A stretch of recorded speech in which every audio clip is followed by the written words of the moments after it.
they're observing the vulnerabilities, and they're taking action. What is the antivirus vendor doing? They're observing what the attackers are doing, and they're taking action. Even with daily updates, you're going to be 333 Kubernetes variants behind because of the volume of new malware that the attackers are able to distribute. It's coming at a rate that the antivirus companies basically can't keep up. They have to pick and choose what's the most popular malware to write signatures for. Because there's certainly a lot more attackers, and it seems like they're able to do things a lot quicker than the defenders are able to do.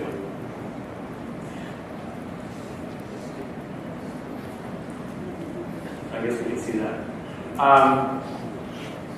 So, some data that just came out in a very interesting article this week.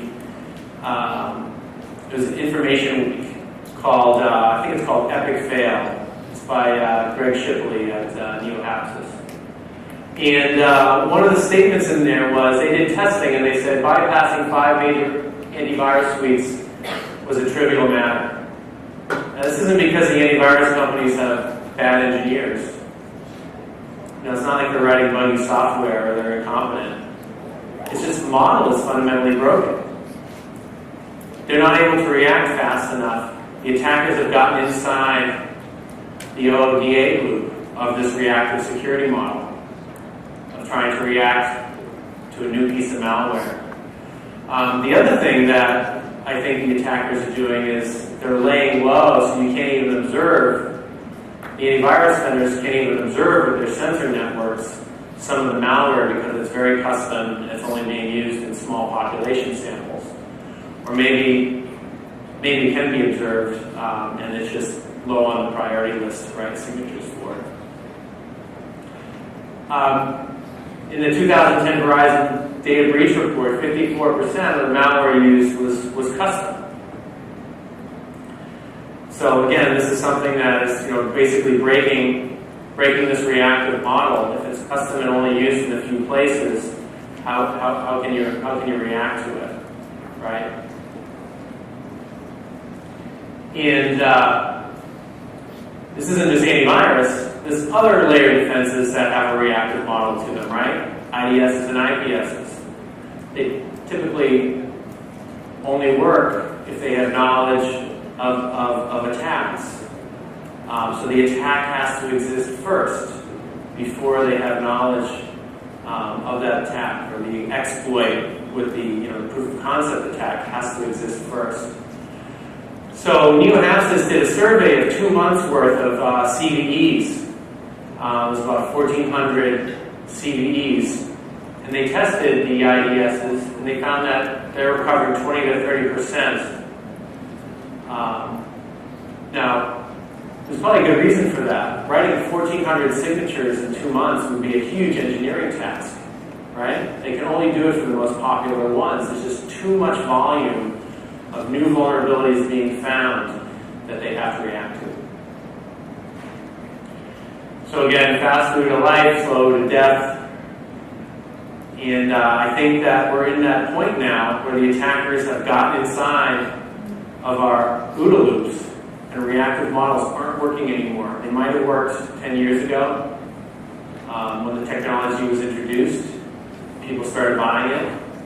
But the thing is, they keep buying it. Now, just to look at, let's look at some of these models. With Wi-Fi, it's basically, it's a networking protocol. It's in a lot of hardware. There's, client-side hardware, access point hardware. There's a lot of firmware out there. This stuff just isn't easy to update. It's just not easy to change once the technology is out there and it's being adopted for a few years. So Wi-Fi basically hasn't fundamentally changed, over its lifespan. I think the only thing that happened is, we got a new encryption algorithm, WPA2, which you can't use everywhere because maybe people haven't updated their access point to support it yet because they don't know how. And that's sort of the problem with, the technology being kind of frozen. But of course, there's other kinds, the free public Wi-Fi problem really hasn't been solved either.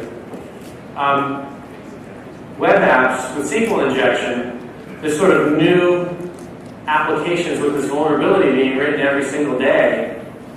And I think the reactive model here is a organization like, say, Heartland gets broken into in one of their apps. They realize they have a huge gaping problem. They've developed all these apps, or they've outsourced these apps, or they've installed open source apps, and it's riddled with SQL injection. And they sort of see the light because they have this huge break-in, and now they're going to go around to fix all their applications. That's typically what I see. There's a huge break-in, and then they decide that it's worth investing now. So that's obviously an extremely slow reactive model. Windows Trojans, we have the antivirus. We have antivirus technology, and that's how we're dealing with that problem. Mobile apps is really kind of still up in the air. Because we haven't really been through the whole curve yet of adoption, and we haven't had attack automation yet, and there's really no mandates yet. So it'll be interesting to see what happens there.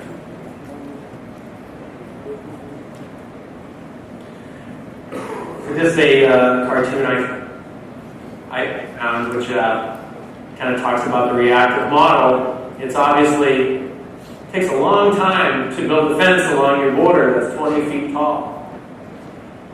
And if an attacker can just put a 21-foot fence next to that 21-foot ladder next to that fence and get over, I think this kind of sums up the problem here of the attacker advantage of deploying, technology that has a fundamental problem.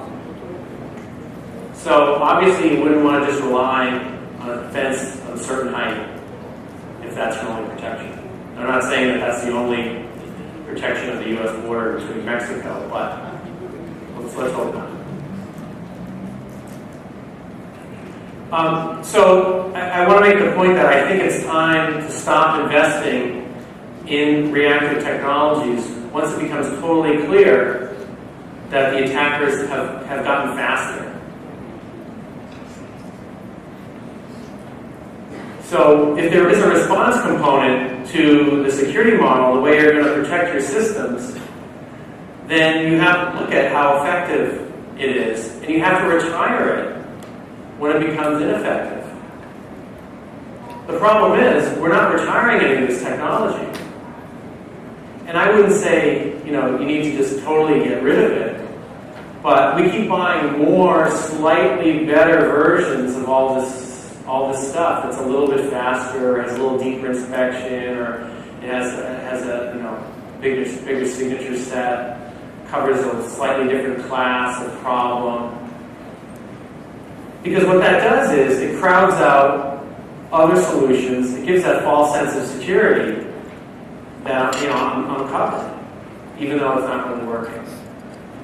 And of course, it takes a lot of money to maintain these layered defenses, manage them, patch them, look at the logs.